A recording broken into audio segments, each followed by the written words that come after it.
Okay, which quote most effectively illustrates the claim? So let's make sure we figure out what the claim is. The Land of Enrichment is a 1906 travel book by Lillian Whitening. In the book, which describes the experience of traveling throughout the southwestern United States by train, Whiting reflects on the escape from everyday life that such a journey provides. So a train travel in the Southwest provides an escape from everyday life. Let's see a quote that indicates that. The opportunities and advantages already offered and constantly increasing are greater than would be at first to be considered possible. Opportunities and advantages. Is that an escape? Not necessarily. I'm going to not cross it off yet, but question mark it. The social and the picturesque charm of the long journey is singularly enhanced by the leisurely stops made for refreshment. Does that show an escape from everyday life? Not necessarily. The real journey begins, of course, at Chicago, and as these trains leave in the evening, the traveler fares forth in the seclusion of his berth. Okay, that means they're just stuck in their berth. Is that an escape from everyday life? Possibly, I don't think so, though. One experiences a certain sense of detachment from ordinary day. There's a detachment from ordinary day. That's an escape from everyday life and daily duties that is exhilarating. There's your answer. D is it. You can forget the C and A, which are questionable. D is showing the evidence of what we need to actually support in the quote. An escape from ordinary or everyday life. Which quote from Sense and Sensibility illustrates the claim? So let's read it. Sense and Sensibility is an 1811 novel by Jane Austen. In the novel, Austen describes Marianne Dashwood's ability to persuade others of the rightness of her artistic judgment. So she's persuading others that what she likes or what she thinks is the right thing to like or think, is what I get from that. As is evident when Marianne visits John Willoughby, a potential suitor. Okay. So that means there's kind of a love relationship there, potentially. Okay. So above all, when she heard him declare that of music and dancing he was passionately fond. So what's he saying? He's fond of music. He's fond of dancing. She gave him such a look of approbation, approval, so she was approving, as secured the largest share of his discourse to herself for the rest of his stay. So she approved when he said he loved music and dancing. Okay, that actually doesn't show persuasion, though. Where did she persuade him there? She approved him liking dancing and music. So I don't think that's the right answer. B, their taste was strikingly alike. So if the like, can she persuade? The same books, the same passages were idolized by each. Or if any difference appeared, any objection arose, it lasted no longer than till the force of her arguments and the brightness of her eyes could be displayed. This is it. She is actually persuading right there. With her arguments and her eyes, she's making basically an attempt to change his difference of mind. That's going to be our answer. Let's just check C and D. It was only necessary to mention any favorite amusement to engage her to talk. She could not be silent when such points were introduced, and she had neither shyness nor reserve. So she was outgoing. She didn't hesitate to talk or be amused. That doesn't show persuasion, though. Okay. D, they speedily discovered that their enjoyment of dancing music was mutual, and that it arose from a general conformity of judgment in all that related to either. So they agreed. Encouraged by this to a further examination of his opinions, she proceeded to question him on the subject of his books. So they agreed on everything in music, and she started to question him on books, but nothing in here shows persuasion. B is the right answer. Which quote from this most effectively illustrates the claim? Mr. Cornelius Johnson, office seeker. So let's figure out what is the claim. Mr. Cornelius Johnson, Office Seeker, is a 1900 short story by Paul Laurence Dunbar.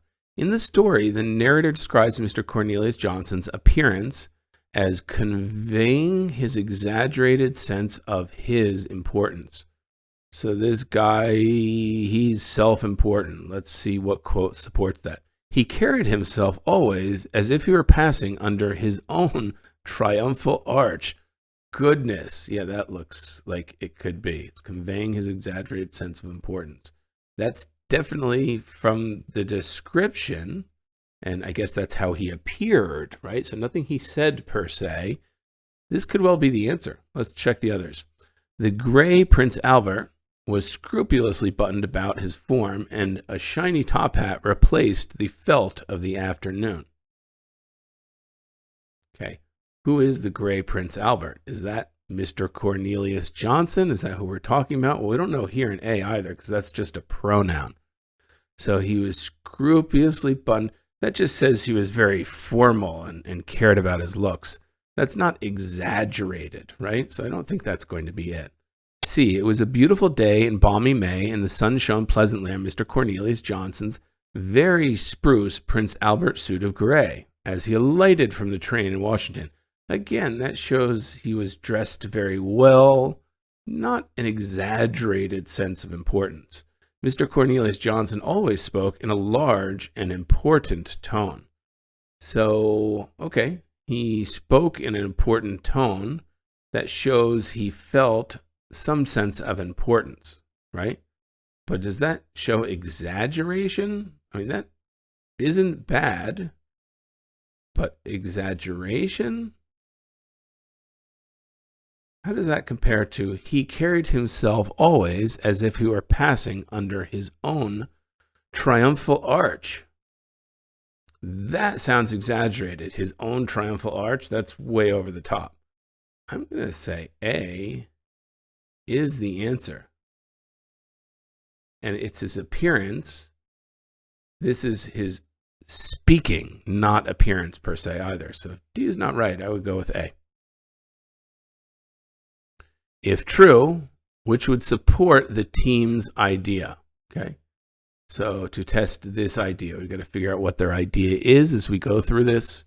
Many insects are iridescent or have colors that appear to shimmer and change when seen from different angles. Scientists have assumed that this feature helps to attract mates, but could also attract predators. But biologists such and such and a team had the idea, so here's our idea, that the shifting appearance of colors might actually make it harder for other animals to see iridescent insects. To test this idea, the team put beetle forewings on leaves along a forest path, and then asked human participants to look for them. Some of the wings were naturally iridescent. Others were painted with a non-changing color from the iridescent spectrum, such as purple or blue.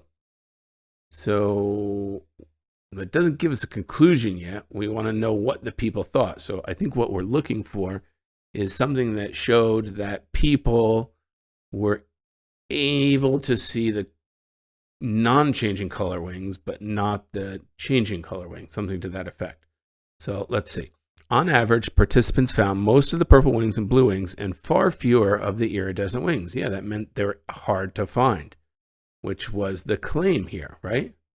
The shifting colors actually make it harder for other animals to see them, and humans couldn't see them. So that supports the claim.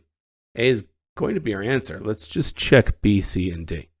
On average, participants found the iridescent wings faster than they found the purple wings.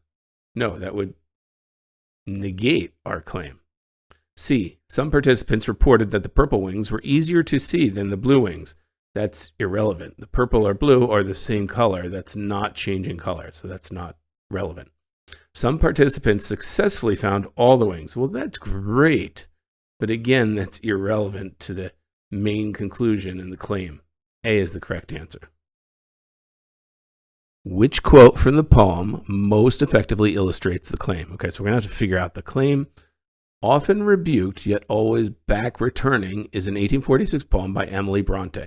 The poem conveys the speaker's determination to experience the countryside around her. So she's motivated. She wants to see that countryside. What quote shows that? Often rebuked, yet always back returning to those first feelings that were born with me, and leaving busy chase of wealth and learning for idle dreams of things which cannot be. I'm not sure what this really says about the countryside. I don't think there's any countryside in there, right? B, I'll walk, but not in old heroic traces, and not in the paths of high morality, and not among the half-distinguished faces, the doubted forms of long past history. Again, determination for the countryside? I don't see countryside in there. Okay? I'll walk where my own nature would be leading. It vexes me to choose another guide, where the gray flocks of ferny glens are feeding, where the wild wind blows on the mountainside. Okay, so we have some nature here now, right? She's in the countryside. I'll walk where my own nature would be leading. It vexes me to choose another guide. She's self-motivated here, right?